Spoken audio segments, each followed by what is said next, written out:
আসসালামু আলাইকুম সবাইকে। সবাই কেমন আছেন? আজকে আমি রান্না করব মুরগির মাংস দিয়ে বিরিয়ানি রেসিপি খুব সহজভাবে। প্রথমেই আমি একটা প্যানে কিছুটা তেল দিয়ে তাতে কিছুটা পেঁয়াজ দিয়ে একটু ভেজে নিয়েছি। তাতে তেজপাতা, দারচিনি, এলাচ দিয়ে আবারও একটু নেড়ে নিয়েছি।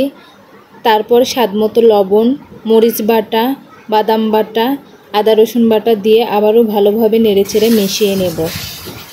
মশলাটাকে ভালোভাবে মিশিয়ে নেওয়া হয়ে গেলে তাতে কিছুটা টমেটো সস দিয়ে দেব। আবারও একটু সসটা ভালোভাবে নেড়েচেড়ে মিশিয়ে নেব। তাতে কিছুটা লাল মরিচ গুঁড়ো এবং লবণ দিয়ে দেব।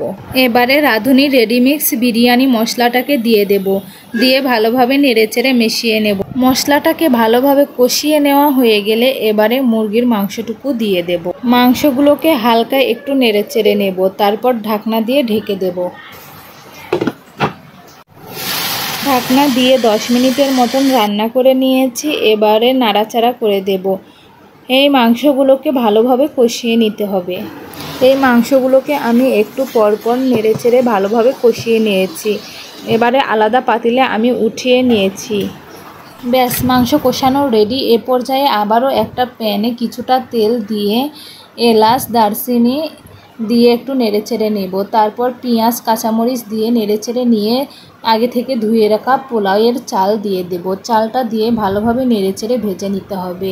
চালটা যত বেশি ভেজে নেওয়া যাবে বিরিয়ানিটা তত বেশি ভালো হবে। চালটা ভালোভাবে ফুটে এলে এ পর্যায়ে আমি পাউডার মিল্ক গুলিয়ে রেখেছিলাম 1 গ্লাস পাউডার মিল্ক এবং 3 গ্লাস পানি দিয়ে ঢাকনা দিয়ে ঢেকে দেব।